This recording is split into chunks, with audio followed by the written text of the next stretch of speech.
Bonjour à tous, j'espère que tout le monde va bien. Bienvenue sur donc la conférence Comment devenir une love brand grâce à la digitalisation. Et aujourd'hui, on a le top du top dans ce qui se fait dans la love brand, dans la food. On a donc Alex Raffetin de Père et Fiche.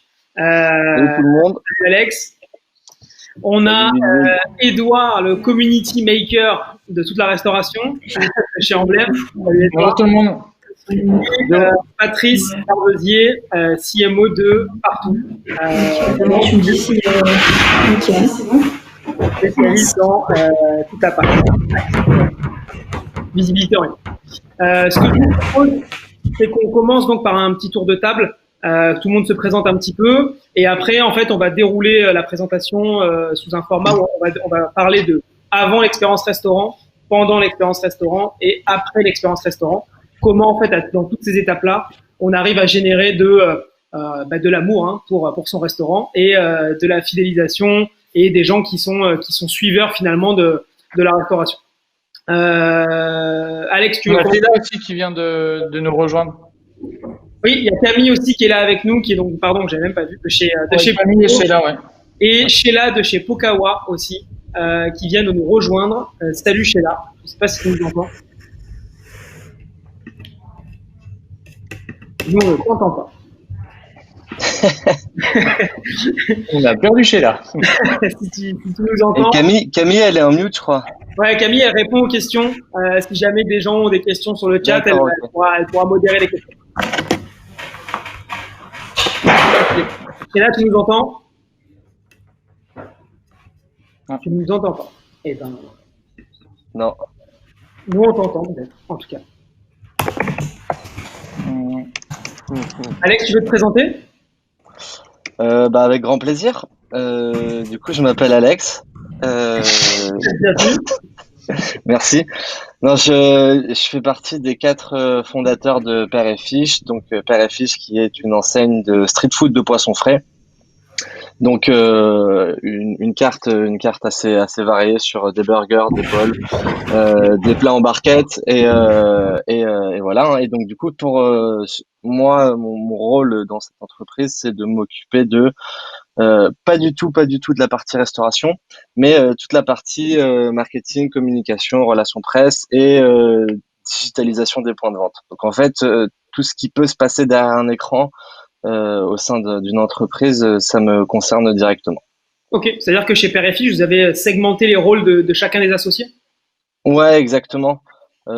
Chacun a ses rôles respectifs. Il y en a un qui s'occupe de toute la partie finance développement, un autre qui s'occupe de toute la partie RH et aménagement de points de vente. Et après, il reste Ava, la seule femme de l'équipe qui s'occupe de toute la partie achat et vraiment process et on va dire gestion du restaurant au quotidien. Donc que ce soit hygiène, employés et respect de toutes les normes à avoir dans un restaurant.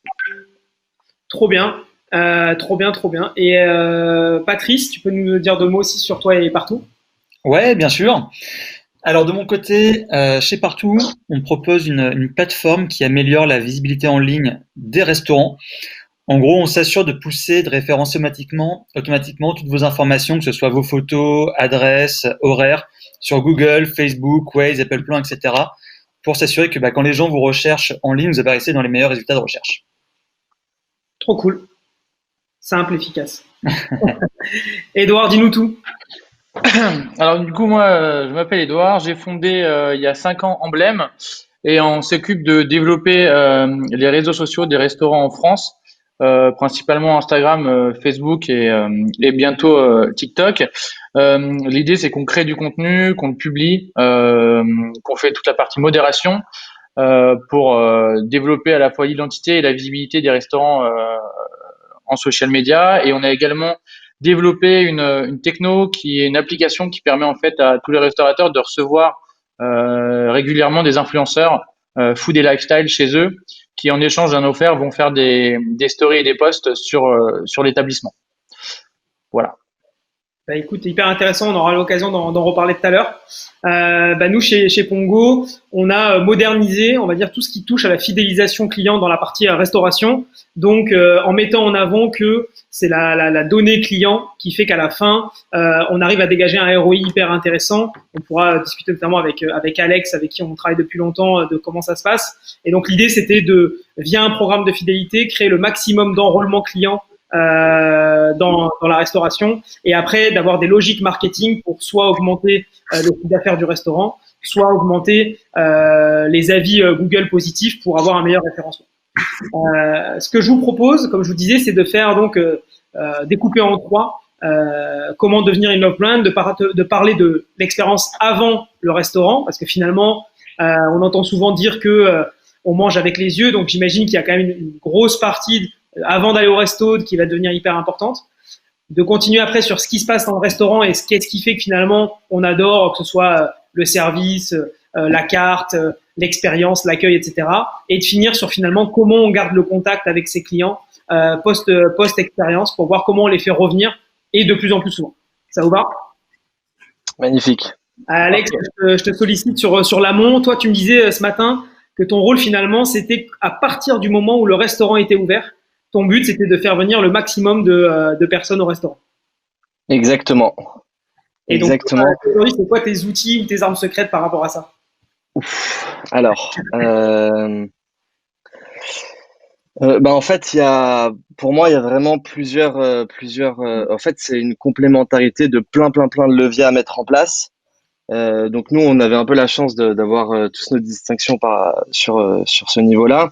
Et donc, pour moi, vraiment, le haut du tunnel, ça va être vraiment déjà définir son image de marque, sa ligne éditoriale, quel aspect tu veux donner. Donc, tu vois, nous, on a vraiment une image un peu, tout le côté un peu, on va dire, porn food, les recettes, on va dire, qui donnent faim, le côté jeune et sympathique, tu vois. Donc, de façon à vraiment créer de la proximité avec les clients et le côté un peu écolo. Donc, en fait, une fois que tu as cette première base, derrière, tu dis, enfin, tu vas aller chercher comment faire ton contenu. Donc que ce soit sur des vidéos 10, 15, 20 secondes, quel message tu veux faire passer, quel type de post tu veux faire. Donc toute cette masse de contenu derrière, ça te sert du coup à avoir une première base et que tu vas ensuite prendre et que tu vas le balancer en pub. Beaucoup de pubs. Facebook, Instagram, Google, YouTube, Taboola, c'est les articles natifs. Euh, on commence sur du TikTok là, pardon? TikTok aussi? TikTok, on commence à faire de l'ADS là, mais c'est un peu plus, enfin c'est assez nouveau, donc on teste à petit budget pour voir comment ça réagit. Après, on a testé des partenariats, on va dire rémunérés avec des influx qui ont bien marché. Donc en fait, toute cette base de publicité, elle va aller te permettre de toucher un maximum de monde, influenceurs aussi beaucoup. Donc on travaille avec Emblem forcément. Et donc en fait, toute cette masse de personnes que tu vas toucher, une fois que tu les rediriges, que ce soit sur tes réseaux, ton site, ton page Instagram, vu que tu as quelque chose de très quali, et que tu as beaucoup de contenu, tu les divertis. Et l'objectif, c'est qu'ils passent un maximum de temps sur ton site ou tes réseaux, et qu'après, du coup, on est capable de les retoucher avec des pubs personnalisées et de les faire venir au restaurant. Donc, Ok. voilà, il y a tout ça. Et après, il y a la partie, forcément, référencement, SEO, les fiches de notation bien notées, répondre à tous les clients. Donc vraiment pour augmenter la partie organique.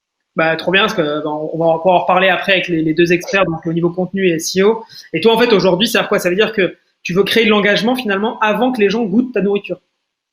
Ouais, exactement. En fait, l'idée, c'est qu'aujourd'hui, avec les réseaux sociaux, tu as la possibilité enfin, je parle des réseaux en particulier, mais tu as la possibilité de vraiment toucher tout le monde et à des prix, on va dire, à des coûts assez dérisoires. Si tu compares même à je sais pas, de l'impression flyer très classique ou à de l'affichage dans la rue. À part quand tu pars sur des grosses campagnes branding en mode levée de fonds et tout. Mais le rapport, en fait, enfin, prix investi vers ce que ça te rapporte, il est énorme. Et à côté de ça, en fait, il faut réfléchir vraiment en mode, en fait, après, si tu vas simplement te faire de la pub aujourd'hui, et que tu mets une photo que tu as pris à l'iPhone rapidement, tout le monde va s'en foutre. Et donc le mec il va revenir vers toi, il dit ouais mais ça marche pas la pub et tout. Si tu vas plus loin, tu vas plus loin dans ta réflexion. Et du coup tu fais des créas très orientés, tu sais stop scroller maintenant, il faut que tu aies un truc qui pète un peu dans les 2-3 secondes, tu vois. bah derrière en fait tu regardes, enfin tu vas voir que tes résultats ils sont énormes et que pour je sais pas 10 euros investis, tu peux récupérer 4, 5 clients. Donc Donc toi, le contenu pour toi, c'est c'est vraiment comme quand tu dis stop scroller, c'est vraiment il faut que tout de suite en 2 secondes, quand le mec il est sur Instagram, quand il arrive sur ta photo, même s'il est en train de scroller fort, il s'arrête. ouais, exactement. C'est vraiment la priorité, ça maintenant, même avant la qualité de la production, limite, c'est avoir un truc efficace et qui capte l'attention de l'utilisateur. Parce que c'est ça qui est le plus dur à faire aujourd'hui, c'est capter ton attention vu qu'on a 12 500 messages publicitaires par jour chacun, quoi. Ouais, trop cool. Tu parlais du SEO, ça tombe bien. Patrice est d'ailleurs spécialisation sur la visibilité en ligne.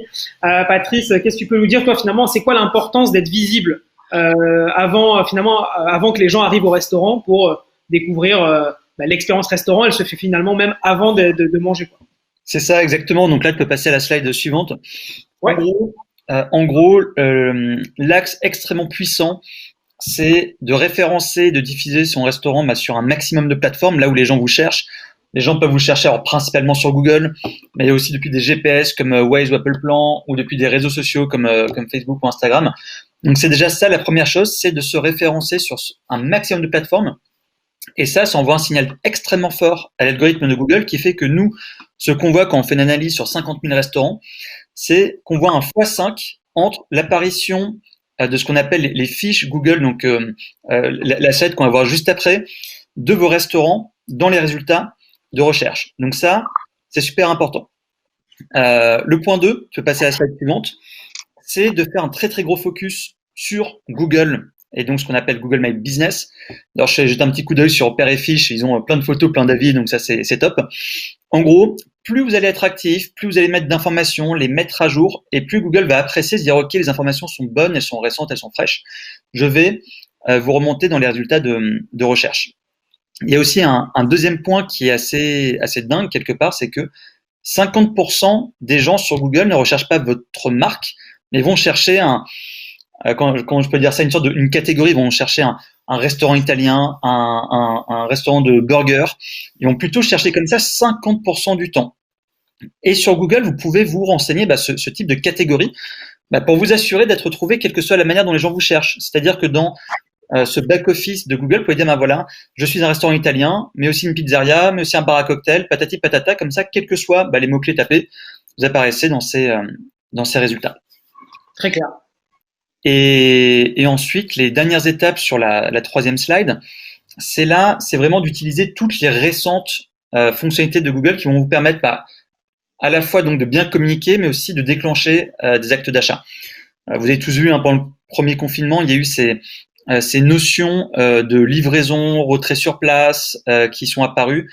Donc ça, c'est vraiment essentiel que tout le monde prenne bien ça en main pour le mettre à jour. C'est pas toujours le cas, malheureusement, je le vois.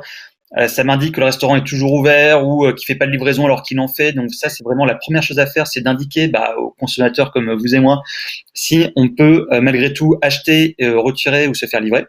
Okay. Deuxième chose, c'est que vous pouvez aussi afficher votre menu sur Google.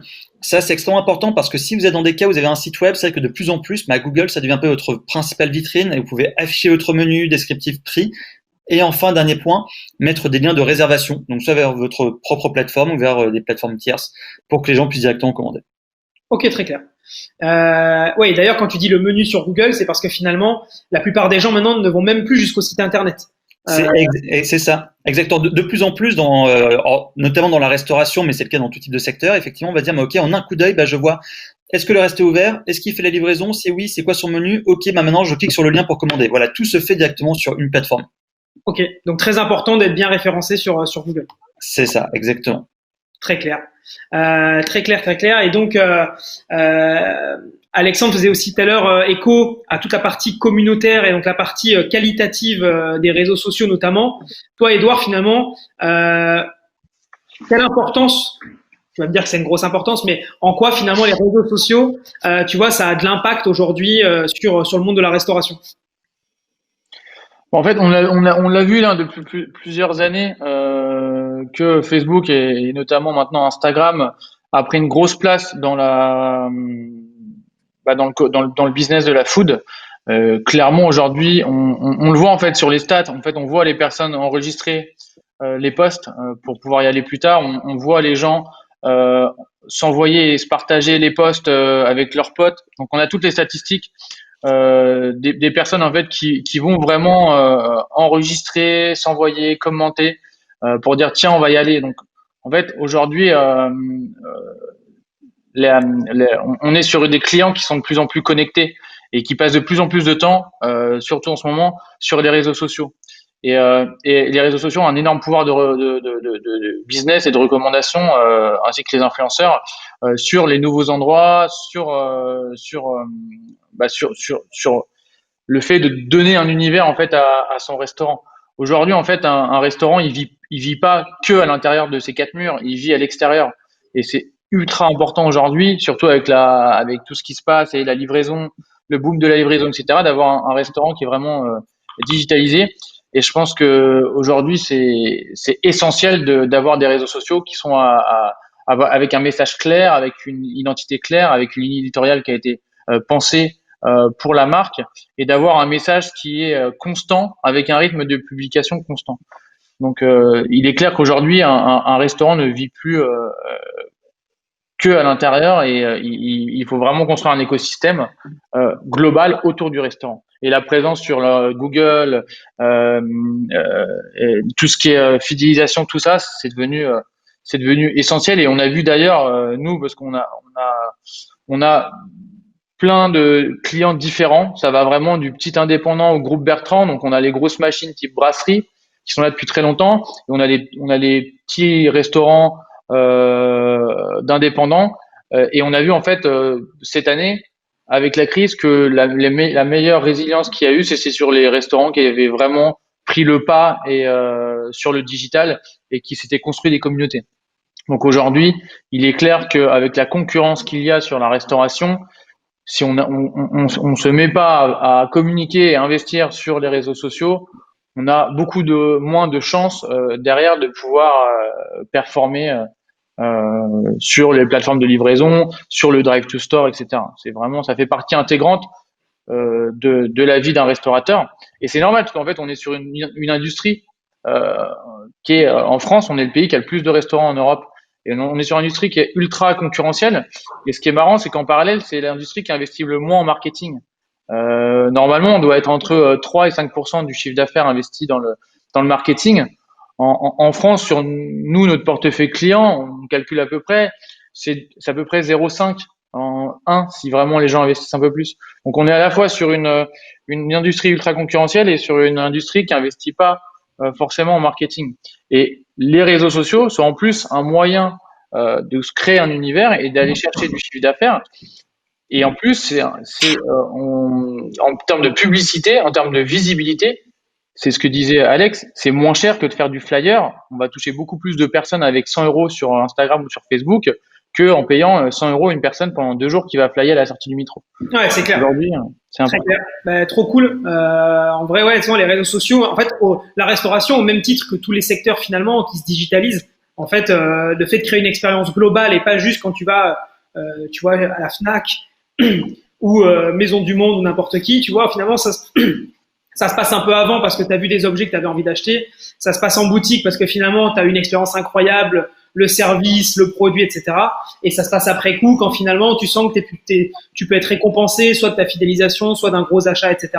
Donc, l'expérience n'est pas que, contrairement à il y a, je sais pas, 10, 15, 20 ans, que dans l'assiette finalement. Même si ça reste encore, il faut quand même délivrer le jour J quand les gens se déplacent. Ah oui. Il faut envoyer dans l'assiette aussi. Et en plus, les réseaux sociaux et les programmes de fidélisation, etc., tout le digital est le seul moyen de pouvoir continuer à marketer ton client, même quand il n'est pas là. Et c'est comme ça qu'il est puissant. C'est-à-dire que le message est quand même délivré dans le creux de la main de ton client ou de ton futur client, même s'il n'est pas chez toi. Donc c'est un outil qui est quand même ultra puissant pour créer l'émotion. Parce que par exemple, quand on regarde une vidéo de Père et Fiche qui donne envie, bah l'émotion elle est créée. Même sans que la personne ait forcément eu l'envie en amont de venir chez eux. Donc en fait, c'est eux qui créent l'envie chez le client. Et c'est ça qui est important. Très cool. Bonjour Sheila, est-ce que tu nous entends? Oui, je vous entends. Bonjour. Ah, Bien. Pour moi, je suis un peu en retard. il n'y a pas de souci. Ne marche pas très bien. Mais oui, je vous entends et ravi de vous rencontrer. Trop bien. Très bien. Est-ce que tu peux te présenter en 2 minutes? Oui, bon, moi, je suis Sheila. Je suis la directrice marketing chez Pokawa. Comme vous pouvez écouter, je suis originalement de l'Espagne et je suis aujourd'hui chez Pokawa pour contribuer à l'internalisation du marketing dans l'Europe et bientôt worldwide. Super. Il y a combien de restaurants maintenant chez Pokawa? Aujourd'hui, on sont en 34 magasins en France, Belgique, Luxembourg et Colombie. Et surtout dans la France, Paris est très bien. Mais l'idée pour les prochaines années, pour 2021, c'est développer dans autres pays, surtout dans l'Europe. Et l'idée est continuer en France aussi. Trop bien. Et alors aujourd'hui, c'est quoi finalement les grands axes marketing chez Pokawa? Comment vous faites finalement pour donner l'envie aux clients de venir chez Pokawa avant finalement qu'ils arrivent au restaurant? Alors, pour nous, aujourd'hui, la clé pour devenir surtout une love brand, c'est le focus client. Et pour nous, chaque interaction avec nos clients, c'est complètement essentiel. La relation avec nos clients, c'est pour nous comme une relation amoureuse, un mariage. Les détails sont primordiaux. Chaque petit geste compte. On essaie de les faire sourire et les clients, c'est au cœur de tout nos décisions stratégiques, réflexions, projets, etc. On porte du client et on développe des idées. Tous les temps, on essaie de surprendre les clients avec des petites choses positives, petits mots personnalisés dans les commandes. C'est compliqué. Aujourd'hui, on sont 34 magasins, mais on répond à chaque client. On met un petit mot dans chaque commande. On fait les sourires, on fait des petits cadeaux. On lui offre je sais pas, un produit gratuit pour les faire ces passages mieux dans les restaurants, les parcours clients et tout ça. Alors pour moi, pour nous, la clé, c'est les petits détails. D'accord. Aujourd'hui, à leur brand, c'est like a club. It's like a club pour nos clients et aussi pour nos collaborateurs. A love brand is a love brand first inside for being loved outside. Ok. Très clair. Et donc finalement, donc là, c'est ce que tu dis, Sheila, c'est que les petites attentions, Oui. c'est ce qui fait que les clients après ils se sentent finalement comme si ils parlaient directement avec les gens de Pokawa, ils étaient à l'intérieur finalement de l'aventure Pokawa avec vous, quoi. Oui, c'est ça. Ok. On essaie de faire des petites choses avec tout le monde, avec chaque client, répondre à tout le monde dans les réseaux sociaux. Et c'est compliqué. On a 100 000 abonnés. So we need to answer to everyone. So it's a lot of work, but we will want to keep that every day, day after day, because it's the key of the success nowadays. Donc 100 000 abonnés sur votre compte Instagram. Oui, almost. We are almost, because we are developing a lot of campaigns focusing in our followers. For example, on offrait à nos followers un voyage à Hawaï pour les faire découvrir la culture originelle du poké. Alors c'est très engageant et on essaie de faire tout le temps des campagnes comme ça, engageants, with engagement, high impact. Et ça c'est des vrais bons résultats. Trop bien. J'ai une question là de Marc Alvarez pour Edouard et je pense que Alex ou Sheila vous pourrez répondre aussi. Comment vous trouvez l'impact des vidéos versus des photos sur Instagram? Est-ce qu'il y a une différence sur le reach? Est-ce qu'il y a une différence sur le coût d'acquisition, sur le fait que ça génère après du chiffre d'affaires en restaurant? Est-ce que c'est mieux de faire de la vidéo, de la photo, ou est-ce que finalement c'est du pareil au même? Clairement, les vidéos. Ouais. En gros, tu as 23% d'engagement en plus sur une vidéo. Ok. Donc en gros, voilà, tu as en 23% en plus. Et ce qui est bien avec la vidéo, c'est qu'en fait, le game sur les réseaux sociaux, c'est de pouvoir, comme les gens vont très vite sur les contenus, avoir un maximum de contenu en minimisant le temps. C'est-à-dire que la vidéo te permet de faire passer tout de suite dans les 3 premières secondes un message qu'une photo va pas forcément pouvoir faire passer, parce que les gens vont regarder la photo, ça se trouve ils vont pas lire la caption. Donc en fait, et en plus, les Instagram, en fait, l'algorithme Instagram, il est très simple à comprendre en fait. C'est des Américains, donc c'est Facebook, ils veulent gagner de l'argent. Plus les gens restent sur les réseaux sociaux, plus ils gagnent de l'argent. Donc si tu es un acteur, si tu es un utilisateur qui fait que les autres utilisateurs restent plus longtemps sur la page Instagram, sur les réseaux sociaux, ils vont te reward. Donc en fait, ils vont te donner plus de portée organique. Donc ils vont dire, regardez, lui, c'est un bon utilisateur parce que les utilisateurs, ça fait 10 secondes qu'ils sont en train de regarder son post. Et en fait, Instagram calcule le temps passé par les autres utilisateurs sur ton contenu. Donc en fait, c'est ultra important de faire de la vidéo aujourd'hui parce que c'est ce qui retient les gens. C'est pour ça qu'on a vu toutes les blogueuses faire ces espèces de vidéos, elles changent 10 tenues en 1 minute et du coup, elles ont un reach qui était énorme. C'est pour ça qu'elles sont toutes mises à faire ça parce que les gens restaient. Même moi, qui suis un mec et qui m'intéresse pas du tout à la mode, tu te dis toujours que ça va être quoi la prochaine tenue. Et Alex l'a très bien d'ailleurs compris, et Sheila aussi, que la vidéo aujourd'hui c'est ultra important parce que ça permet d'avoir une portée organique qui est plus importante. Ça permet de brander encore plus parce qu'on a plus de, on a plus de, on a plus de, on va dire un éventail plus large quand on fait de la vidéo, quand on fait de la photo.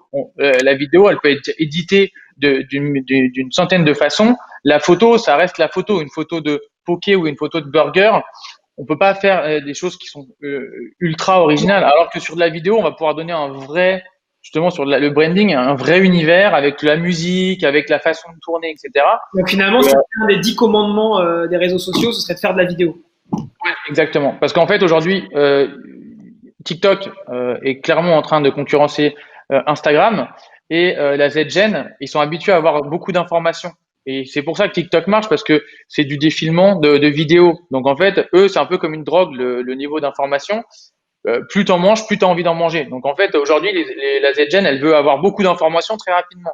Et du coup, sur des photos, ils s'embêtent un peu plus que sur de la vidéo. C'est pour ça que les Reels, par exemple, les réels ou Reels, sur Instagram, ça marche bien parce que Instagram, quand il sort un nouvel outil, il faut l'utiliser. Parce qu'en fait, faut être un bon élève. Faut utiliser Instagram TV, faut utiliser tous les outils qu'ils mettent à disposition pour montrer qu'on est un bon élève. Et typiquement, les Reels, on voit des super résultats qui permettent aussi de faire grossir le nombre de followers parce que la part de l'organique est plus importante que sur un post parce que c'est un nouvel outil. Donc, comme les gens vont poster là où ils vont avoir beaucoup de likes et beaucoup de vues, forcément, ils poussent les gens à utiliser leur nouvel outil, soit en plaçant un bouton d'action, en remplaçant un bouton d'action, ils s'amusent à faire ça. C'est pas très cool, mais en gros, ils changent les boutons d'action parce qu'on est habitué à appuyer sur un endroit. Et du coup, ils veulent te faire découvrir un shop ou les Reels, ils vont remplacer là où tu étais habitué à cliquer. Donc les Reels aujourd'hui, la portée organique est beaucoup plus importante qu'un post. Donc du coup, ils vont pousser vraiment les gens à utiliser une nouvelle fonctionnalité. Il faut y aller à fond parce qu'en fait, les réseaux sociaux encouragent à mort à tester une nouvelle fonctionnalité. Ouais, exactement. Je passe, comme on n'a pas énormément de temps, je passe sur la partie donc au restaurant. Donc en fait, finalement, même si on dit qu'on mange avec les yeux quand on n'est pas encore au restaurant, il s'avère qu'in fine, quand tu arrives chez Père et Fiche, quand tu arrives chez Pokawa, en fait, il faut que ce soit bon, il faut que l'accueil soit incroyable, il faut que l'expérience, quand on part, on se dise à tous nos potes, waouh, j'ai mangé chez Pokawa, j'ai mangé chez Père et Fiche, et je vais y revenir souvent parce que c'était incroyable. Qu'est-ce que vous mettez en place, Alex et Sheila, pour rendre l'expérience la plus incroyable possible quand on vient chez vous? Vas-y, je t'en prie, Sheila, commence. Bon, comme j'avais déjà dit, pour nous, les parcours clients, c'est dans les clients tout le temps, avant, during and after. C'est pour ça, quand les clients arrivent dans le magasin, premièrement, les produits doivent être parfaits. Après, les personnels doivent être sympathiques, ils expliquent les concepts, parce qu'il y a des personnes qui ne connaissent pas qu'est-ce que c'est les pokés.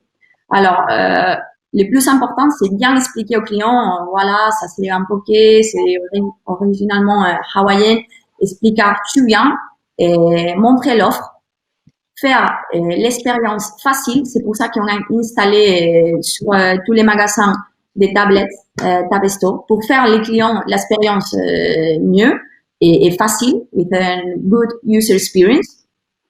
Après, bien sûr, ça dépend, inclure les petits mots, les petits cadeaux, on met des caramels ou quelque chose quand les gens voient ça, ils sont vraiment contents de faire, moi, je suis spécial. OK, Pokawa, moi, mais moi, je suis spécial, j'ai ma petits mots, j'ai mon caramel, et c'est des valeurs,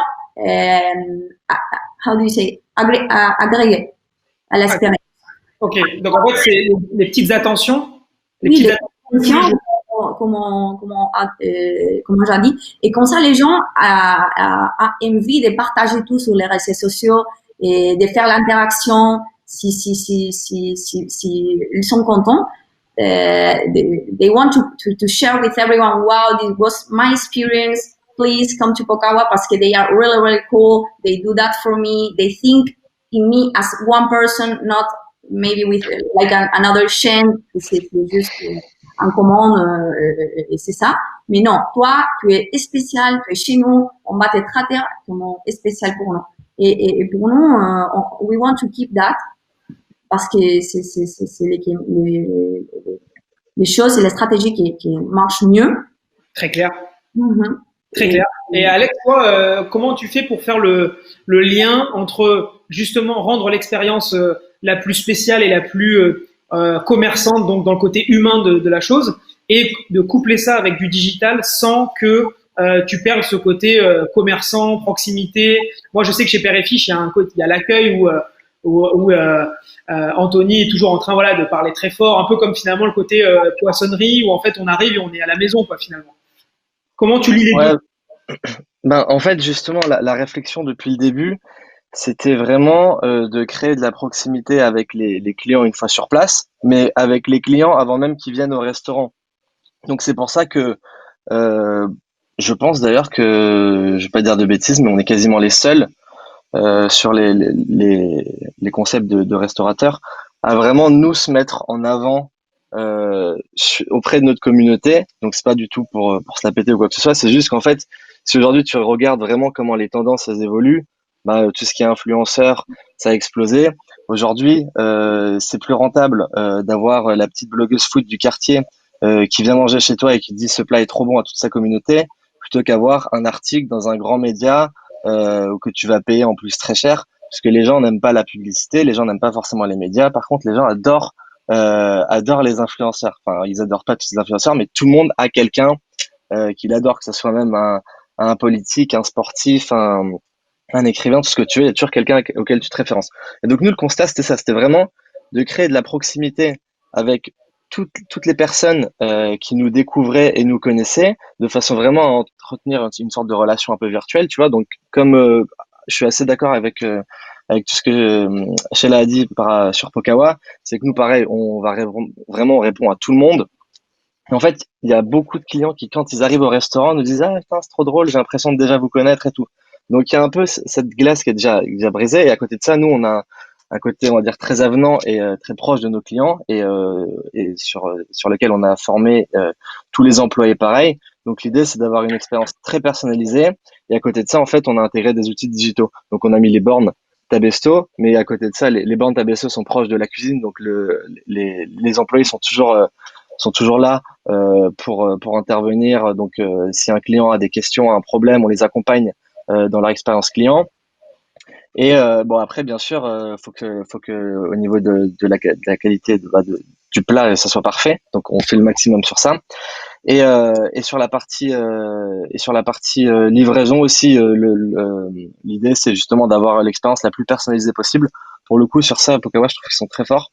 Nous on est en train de vraiment travailler encore plus dessus parce que je suis pas satisfait à 100% de ce qu'on fait, mais voilà c'est mettre des petits cadeaux de temps en temps, mettre des petits mots, des petites attentions de façon à ce que le client soit un peu touché, enfin se souvienne de nous et l'impression qu'on lui porte un peu attention.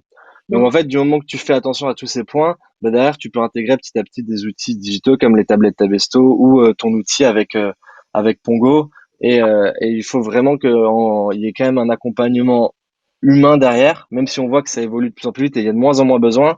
mais il y a toujours des personnes qui ont besoin de ce genre d'accompagnement. Et si on n'est pas là pour leur répondre, c'est à ce moment-là qu'ils sont frustrés. Donc l'idée, c'est vraiment d'éviter toutes les frustrations et de faire en sorte que l'expérience soit la plus fluide possible. Donc finalement, le combo gagnant, c'est créer une expérience où tout le monde fait waouh et ils font tellement waouh qu'ils ont envie de le partager sur leurs réseaux sociaux. Et ça, Exactement. et ça, tu le décuples avec des influenceurs parce que finalement, les influenceurs, c'est du bouche à oreille. Quand moi, mon pote, il va me dire Ludwig, tu devrais absolument aller chez Pokao Père et Fiche, c'est trop cool, ça va me le faire aller. Mais quand tu as quelqu'un qui a 10 000, 15 000, 20 000, 100 000 followers, bah, finalement, il arrive à dupliquer l'effet waouh sur une plus grosse communauté, quoi. Oui. Bah, totalement, ouais. C'est que, en fait, le truc, c'est que, tu vois, nous, après, moi, avant de faire Périphérique, j'étais déjà dans un milieu très digital, donc j'avais un peu plus une vision en mode, bah, je veux qu'on digitalise le projet au max. Mais quand je disais, on va commencer à bosser avec des influenceurs, quand on a ouvert il y a 2 ans, ça se faisait déjà beaucoup moins. Et il y avait enfin, tout le monde a des préjugés sur les influenceurs, en mode, ouais, ils viennent, enfin, c'est des gratteurs, tout ce que tu veux. Euh, Certes, moi, je suis très content que tout le monde pense comme ça, parce que comme ça, personne n'utilise les influenceurs. Mais nous, tu vois, moi, je l'ai vu pour avoir testé. Je sais pas, on travaille avec 20 à 25 influenceurs par mois, et c'est un levier qui est extrêmement intéressant. Alors après, il faut bien l'utiliser, et c'est beaucoup, beaucoup plus intéressant que du média traditionnel. Et aujourd'hui, ce qui se passe avec TikTok, c'est la même chose. C'est que quand début d'année 2020, même moi, je l'ai dit à mes associés, on va se mettre sur TikTok. Tout le monde me disait non, mais on a une enseigne, un restaurant. TikTok, c'est des gamins qui font des danses en mettant des coups de coude et tout. J'ai dit ok, si vous voulez les gars, on va quand même le faire. Et aujourd'hui, la tendance, elle évolue. Et le format vraiment vidéo vertical, un peu UGC, là, enfin contenu généré par les utilisateurs, très homemade, c'est quelque chose qui va rester. Donc soit enfin là il y a les Reels avec Insta qui est exactement la même chose, mais si c'est pas TikTok qui reste, parce que Google et Facebook testent aussi d'autres concurrents, ça sera Google, Insta, Facebook, on s'en fout. Le contenu, il sera vertical et c'est sûr et certain que ça va rester comme ça. Donc autant s'y mettre maintenant parce que clairement, en fait, quand ça va switcher de plateforme, nous, on aura juste à prendre les dizaines de contenus qu'on a et à tout dupliquer et on va encore reprendre de l'avance sur ces levées-là, tu vois. Et c'est sûr et certain que les tendances, elles vont évoluer comme ça. Donc, faut pas, pour moi, il y a trop de personnes qui portent des jugements par rapport à leur ego, tu vois, en mode non, mais c'est pas possible que la société, elle évolue comme ça et tout. Et malheureusement, toutes ces personnes-là vont disparaître petit à petit parce que le monde évolue, que tu le veuilles ou non, quoi. Donc, faut juste s'adapter au changement. Ouais, en fait, finalement, c'est un peu les consommateurs qui dictent aussi, qui lancent les tendances. C'est-à-dire que si tout le monde commence à regarder des vidéos Instagram et à apprécier le fait qu'il faut mettre des petits mots dans tous les sacs en livraison, etc., finalement, c'est comme ça que tu arrives aussi à dire si j'écoute mon client, il va se sentir valorisé et donc il va me récompenser en consommant encore plus chez moi, quoi. Ouais, totalement, totalement. Et à côté de ça, il y a vraiment le fait que là, ça évolue hyper vite. Edouard, il en parlait avec la génération Z, tu vois, mais il y a 10 ans, nous, on pouvait pas, enfin, tu voulais gagner de l'argent, tu vois, t'allais faire un job étudiant, quoi, tu vois. Là, Hmm. aujourd'hui, t'as des centaines, voire des milliers de jeunes moi, j'en ai rencontré plein, plein, plein, qui ont entre 15 et 20 ans, qui gagnent déjà des 10 à 50 000 euros par mois, tu vois, qui ont des vraies entreprises, qui ont une vision hyper, hyper large, tu vois, donc c'est pas parce qu'ils sont jeunes qu'il faut les dénigrer. Et je pense que justement, moi, c'est vraiment là enfin, c'est vraiment pour moi le point essentiel à prendre en compte pour l'avenir de n'importe quelle entreprise. C'est comment vraiment utiliser et comprendre toute cette nouvelle génération qui va arriver de plus en plus fort euh, afin de d'élever au maximum ton business, quoi. Ouais. Et je pense qu'il faut aussi, quand on parle de love brand et de contenu, pour donner quelques conseils, en fait, il faut vraiment faire la part des choses en fait sur les réseaux sociaux. En fait, il faut pas montrer que son produit. Il va falloir montrer son produit, il va falloir montrer son équipe, il va falloir montrer un peu la déco, les clients. En fait, aujourd'hui, une personne quand il vient dans un restaurant, il recherche une expérience et une émotion beaucoup plus complète que ce qu'il recherchait avant. Aujourd'hui, ça marche plus que de nourrir les gens en fait. Aujourd'hui, il faut créer une émotion, que ce soit dans le delivery avec des petites attentions, avec un packaging cool et brandé. Et en fait, la restauration, avoir un restaurant aujourd'hui, c'est avoir une entreprise. Et en fait, une entreprise aujourd'hui, ça se doit d'être digitalisé. Et quand on parle de love brand, on parle de contenus qui vont montrer de l'humain, qui vont mettre en avant l'équipe, qui vont vraiment montrer l'écosystème et l'expérience globale pour que les personnes qui ne connaissent pas la marque, quand elles arrivent sur les réseaux sociaux, ils se projettent vraiment dans qu'est-ce que c'est aujourd'hui Pokawa, qu'est-ce que c'est aujourd'hui Père et Fiche, et qu'ils puissent vraiment, même avant de venir dans le lieu, pouvoir déjà s'imaginer quelle sera l'expérience. Et c'est pour ça que je parlais tout à l'heure qu'un restaurant ne vit plus entre ces quatre murs. C'est que vraiment l'émotion, elle va se créer en amont. Et en fait, il faut que les gens s'attachent. Et il faut avoir des rendez-vous, il faut créer des rendez-vous sur les réseaux sociaux, et que les gens, en fait, ça peut être un Music Monday où on va lâcher, je sais pas, 5 musiques par tous les lundis. Et en fait, les gens après, ils s'habituent en fait à avoir des rendez-vous avec le restaurant. Et ça peut être la recette par Alex du vendredi. Et en fait, les gens après, ils s'habituent, si tu veux, comme un média classique, à avoir des points d'attache dans la semaine où ils vont dire tiens, je vais regarder aujourd'hui, j'ai pas vu la recette d'Alex.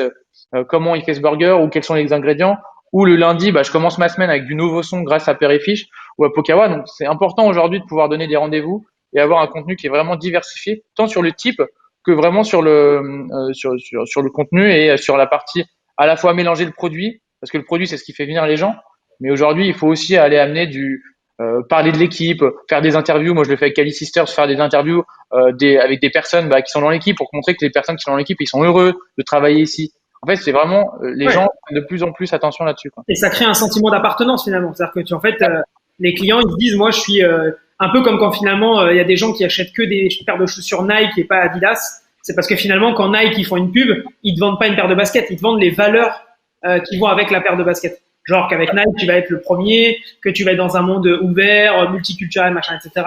Et finalement quand on voit le contenu de Pokawa et le contenu de Père et Fiche, il y a aussi des gens qui se disent mais moi je me reconnais vachement dans ce contenu-là, et c'est aussi pour ça que je veux consommer de cette façon. Il y a aussi d'ailleurs Maxime, le cofondateur de Pokawa, qui disait que finalement le plus important aussi dans la partie love brand au moment où les gens sont dans le restaurant, c'est l'expérience client. C'est vraiment de devenir l'expérience client, l'accueil, le fait d'avoir une expérience globale et parfaite, parce que finalement vous serez en décalage par rapport au reste du monde de la restauration qui est encore un peu à l'ancienne. Ne privilégiez pas encore potentiellement totalement l'expérience client, et plus encore ce côté où c'est juste, entre guillemets, juste l'assiette. Et en fait, il faut mettre tous les pans au même niveau. Il faut que dans l'assiette, ce soit au top. Il faut que l'expérience soit au top. Il faut que l'accueil soit au top. Et donc, c'est ça qui fait que ça peut à la fin, c'est plein de petites briques qui font qu'à la fin, ça fait monter un peu toute la maison, quoi. Exactement. Tout le temps, excuse-moi, orienté à nos clients, c'est ça, exactement. Par exemple, nous, pendant les confinements, on a eu un programme pendant tous les mois de novembre avec des chefs pour faire des courses de yoga, des box et des différentes activités pour nos abonnés sur Instagram en live tous les lundis, mercredis et vendredis, je crois. Et c'est des contenus interactifs, et les gens aiment bien parce que c'est des valeurs complètement Pokawa, healthy lifestyle, exercice, love yourself. Alors pour nous c'est un contenu qui marche très très bien, et surtout pour les sentiments d'appartenance tant important pour nous, Maslow, et c'est vraiment important. Et c'est sûr that you are from a club, as you said before. Trop cool. Et alors, comment ça se passe? Alors moi, j'ai vu grâce à Emblème et grâce à Partout, je sais que Pokawa et Père et Fiche c'est génial, donc j'ai envie d'y aller. J'arrive chez Père et Fiche, je me régale, et chez Pokawa aussi. Et en fait, je pars. Qu'est-ce que vous mettez en place comme stratégie après pour retenir les clients, pour qu'ils viennent de plus en plus souvent? Est-ce que vous avez, est-ce que c'est encore une fois, c'est pas que c'est grâce un peu au digital? Est-ce que c'est la donnée client, finalement la data et les données sont importantes? Comment vous essayez aussi de faire en sorte que par rapport aux plateformes de livraison, vous arrivez à garder le plus d'indépendance possible? Comment après, a posteriori, comment ça se passe pour faire revenir le maximum de fois les clients? Alors pour nous spécifiquement, les services clients c'est très important. Les post achètent like that, parce que les clients achètent, après je sais pas, partagent quelque chose sur Instagram, on essaie de répondre tout le monde, did you like it, please give me un review. Pour nous c'est très important, si tu nous donnes un review, on t'offre un petit cadeau, et comme ça you take care of the experience till the end. It's okay, the customer buy you, but then what happened? You need to take care of them after, you know, and Comme ça, on fait les clients revenir tout le temps, parce qu'ils nous disent, oui, on sont très contents, vous étiez très, très, très mignon tout le temps, avant et après manger. Alors, pour nous, ça, c'est la clé. Eh ben, ok, c'est très oui, ce qui veut dire que finalement, l'expérience client, elle n'est pas que au resto, elle est aussi après le restaurant. Après, c'est la plus importante pour faire revenir nos clients. Fidélisation, être tout le temps là-bas et surtout innover et faire des choses innovatives tout le temps pour not get bored to the people. Parce que les gens, aujourd'hui, on sont dans une société très, très vite, très fast et on doit s'adapter tout le temps à ce que les clients a besoin. Par exemple, quand nous voulons sortir un nouveau produit, on fait un sondage. Qu'est-ce que vous voulez? Qu'est-ce que ça vous plaît? Et c'est ça qu'ils ont fait. We launch a new product asking to our clients because it's our best response. What do you want? Okay, voilà, c'est ça. Donc être à l'écoute et même leur demander leur avis le plus souvent possible. Oui. Très clair. Mm-hmm. Et toi, Alex? Moi, à une époque, j'avais testé Pongo, mais ça marche pas du tout. Donc, on a arrêté de Non, non. Typiquement, alors, en vrai, déjà, tout simplement sur les clients qui viennent au restaurant, à chaque fois, c'est récupérer les feedbacks. Donc, toujours leur demander si ça leur a plu, sinon, qu'est-ce qui n'allait pas. Donc, comme ça, au bout d'un moment, s'il y a quelque chose qui revient, ça nous permet de nous améliorer sur ce point-là. Tu vois, je sais pas, genre, les frites sont pas bonnes, ok, on change les patates. Truc très classique. Après, du coup, sur toute la partie plus digitale, il y a toutes les bases mail qu'on a qui nous permettent de faire des séquences aux clients déjà existants. Donc, du coup, sur des nouveautés, leur proposer des promotions. Il y a la partie retargeting en publicité, donc ceux qui ont interagi sur notre compte Instagram, ceux qui ont visité notre site, ceux qui ont déjà commandé, donc ça permet de leur apporter des messages personnalisés. Et après, du coup, on utilise Pongo forcément, qui fonctionne très bien. Donc, en fait, Pongo, en plus, l'avantage pour nous, c'est que depuis qu'il y a eu le confinement et on avait commencé à bosser avec Tabesto avant le confinement, en fait. Mais depuis qu'on a intégré Pongo sur Tabesto, on a vu un x4, x5 par jour en termes de login. Donc, ça nous permet d'avoir une énorme base de données.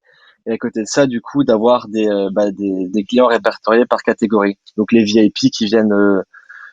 VIP, c'est quoi? C'est 4 fois par mois? Ouais, c'est ça, 4 fois et plus. 4 fois et plus. Après, tu as les clients réguliers, c'est 2 fois par mois. Exactement. Les nouveaux clients et les clients à risque. Donc en fait, nous derrière, on a la possibilité tout simplement de faire des push SMS aux différentes catégories clients, sachant qu'à côté de ça, plus ils viennent, plus on leur pose des questions. Donc c'est une sorte de parcours CRM. Donc on arrive à identifier après si c'est des hommes, des femmes, quel âge ils ont, et ça nous permet d'aller encore plus loin dans notre testing de SMS. Et du coup, après on le traque tout simplement. Déjà il y a les stats sur Pongo, mais à côté moi j'ai mes fichiers Excel avec tant d'euros dépensés en SMS, ça t'a rapporté tant d'euros, ton ROI il est à tant. Et donc de faire des testings comme est-ce que c'est vrai que par exemple les femmes vont plus aimer tout ce qui est un peu fishbowl, que ce soit poké salade, et que les hommes vont plus tester les burgers, on peut tester vraiment plein de trucs, et après le SMS ça reste quelque chose de très rentable. Et en plus de ça, on a mis les séquences automatiques. Je me souviens même plus de ce qu'on a mis en place, mais quand une personne vient, on lui demande de mettre un avis sur Google. Si elle met un avis, elle récupère des points en plus. Si une personne vient de récupérer un cadeau, on lui propose quelque chose derrière. Donc en fait, ça permet de vraiment automatiser, comme un peu des flows de séquences emailing, des versions SMS quoi. Ouais, C'est super important. Ouais. Honnêtement, sans vouloir te jeter des fleurs, Ludwig, ta solution, elle est vraiment ouf. Moi, je le vois sur plein de mes clients. Et en fait, typiquement, Pongo a vraiment compris que la data, c'était le sous-jacent de créer une love brand et de pouvoir créer vraiment un écosystème digital efficace. En fait, aujourd'hui, la data, c'est genre le cœur ou le poumon d'un business. Si tu n'as pas de data, si tu connais pas ton client et qui est ton client, c'est très compliqué. Et en fait, Pongo permet justement d'avoir de la data et de connaître qui t'as en face. Si tu as de la data, tu sais qui marketer, tu sais qui remarketer, et derrière, ton taux de repeat, il explose, et surtout, tu permets d'aller justement créer des audiences sur Facebook, créer du marketing qui vise juste. Donc en fait, au-delà de prendre une nouvelle solution, ça te permet de digital, mais ça te permet vraiment de baisser tes coûts marketing parce qu'en fait aujourd'hui, quand on vise juste et les réseaux sociaux et les SMS sont ultra puissants parce que c'est encore dans le creux de la main de ton client et le SMS est encore plus puissant que la newsletter où les gens ils sont bombardés de newsletters. Bah, le SMS est beaucoup plus personnel et ça va encore plus loin que le mail. Aujourd'hui, on reçoit trop de mails, on est trop spammé. Donc aujourd'hui, la data, c'est ultra important pour créer une love brand parce que ça te permet de viser juste. Et quand tu adresses le bon message à la bonne personne, c'est ce que veut faire Instagram avec les hashtags, c'est beaucoup plus puissant que quand tu vas viser tout et n'importe quoi, ce qui va te coûter cher et ce qui va pas te permettre de créer un véritable engagement sur ta marque. Donc c'est clair que Pongo c'est est clair. pour moi la plus performante pour te accumuler de la data parce que la data, c'est ce qui te permettra demain d'aller chercher ton client. Et c'est le gros problème des restaurants aujourd'hui, c'est qu'ils ne prennent pas la data. C'est-à-dire que moi, j'arrive dans des énormes groupes par moment. Tu te dis, mais les mecs, c'est sûr, ils ont un CRM, ils ont des data et des trucs. En fait, les mecs, ils ont rien, quoi. Et en fait, bah, quand les portes du restaurant ferment, bah, en fait, ils savent pas à qui parler. Ils ont pas de communauté sur les réseaux sociaux, ils ont pas de data sur leurs clients. Et en fait, c'est restauration et hôtellerie, c'est un point névralgique de dingue, quoi.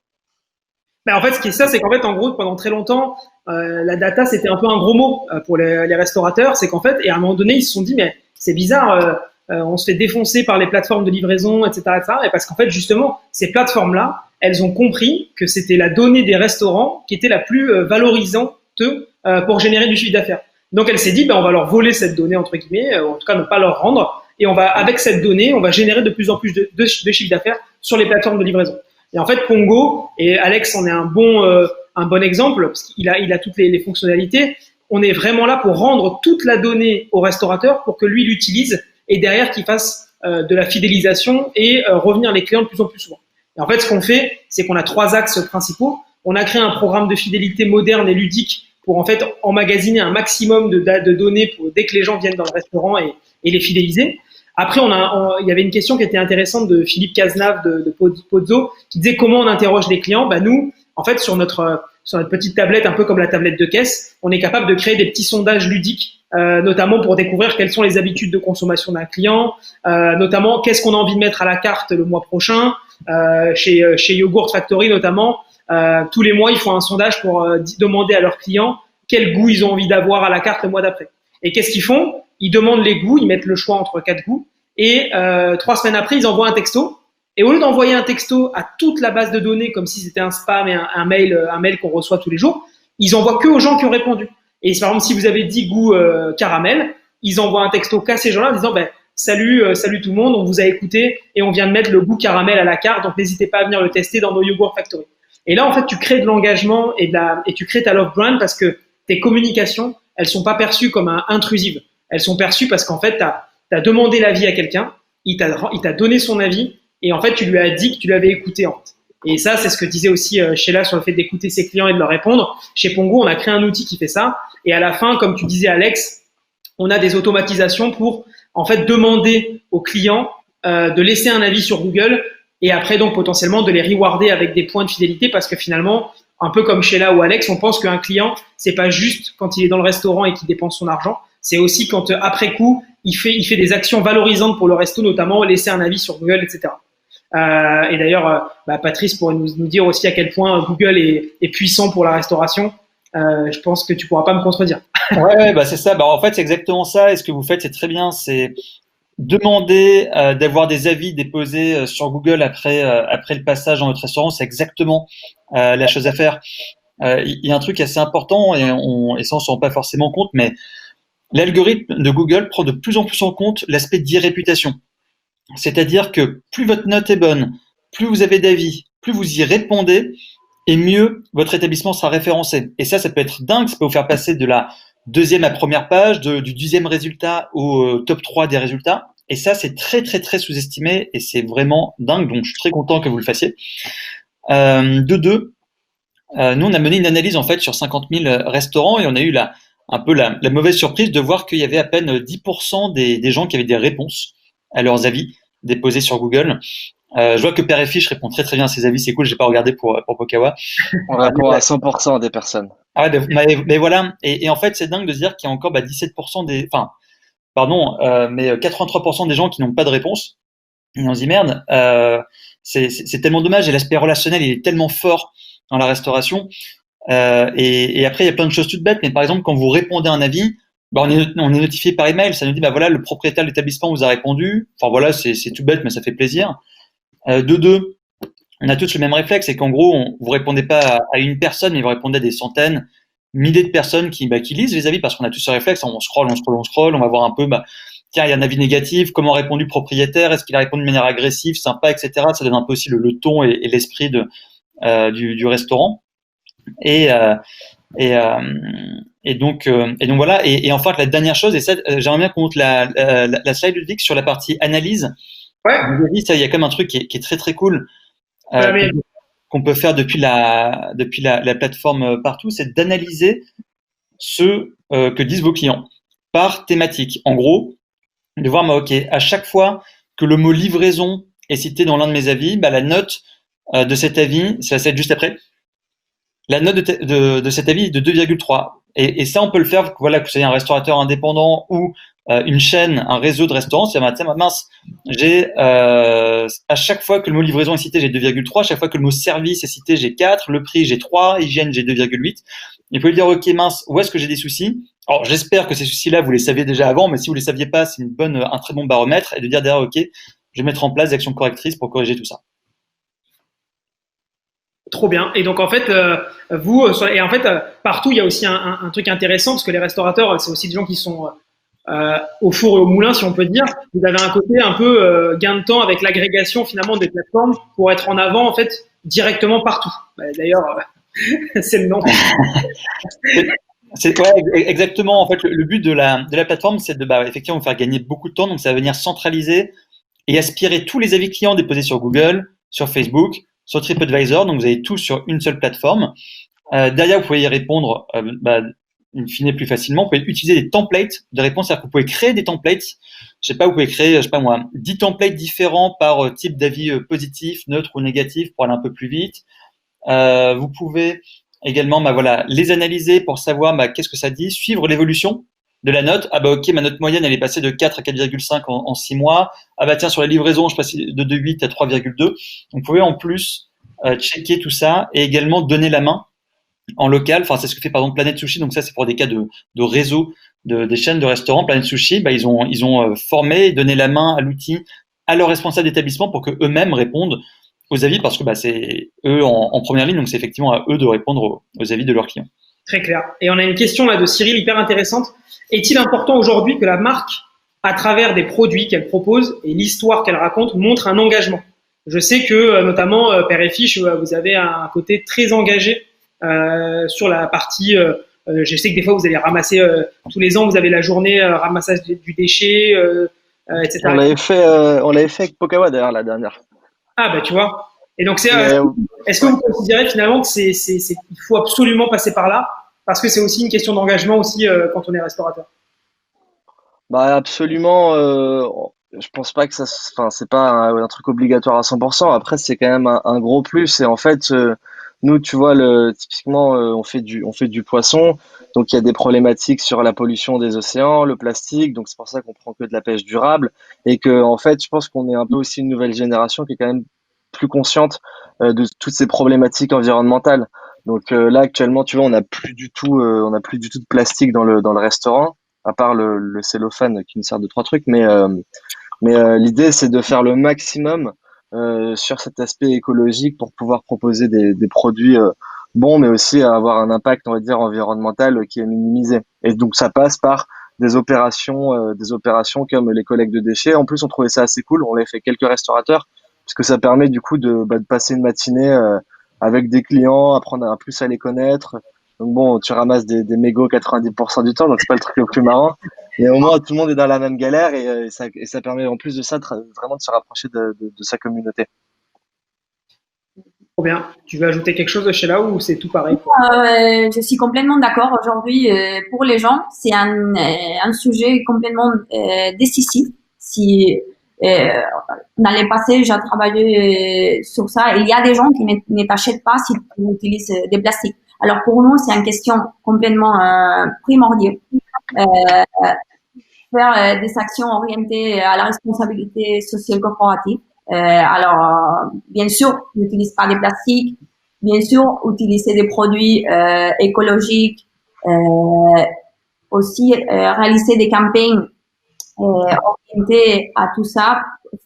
Par exemple, dans les prochains produits qu'on va offrir, on va offrir un petit cadeau avec un tree, un kit de plantation.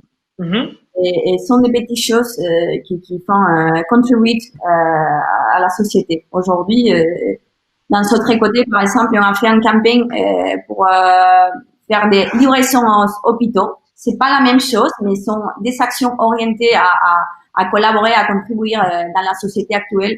Et on fait, we apport our part as we can, parce que pour nous c'est rien, mais c'est un big impact. Et d'ailleurs, nous chez Pongo, on a mis un truc en place, notamment grâce à une intégration avec les systèmes de caisse, où en fait quand les consommateurs ne prennent pas de couverts en plastique ou de sacs en plastique, on leur rajoute des points de fidélité en plus. Et donc ça permet comme ça, la marque peut communiquer et pas s'arrêter qu'à la communication, vraiment à lier la communication aux actes. Et notamment voilà, quand les gens ne prennent pas de couverts et prennent en plastique ou prennent pas de sac ou pas de contenant, eh ben ils peuvent avoir des points en plus. C'est une fonctionnalité qu'on a ajoutée récemment.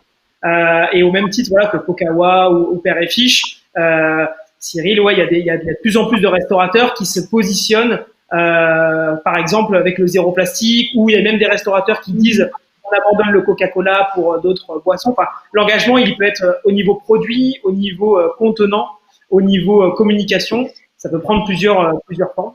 On va devoir conclure, les amis. C'était trop cool de vous avoir. Tout le monde. C'est toi qui es trop cool, Ludwig. Et n'hésitez pas, on va tous être sur nos tables rondes respectives. Si vous avez des questions et que vous avez envie de discuter, soit avec Alex, avec Edouard, avec Patrice ou avec Sheila, on est tous sur nos tables rondes dans le lobby. Donc voilà, à très vite et à tout de suite. Salut. Oui, salut. À bientôt. Ciao.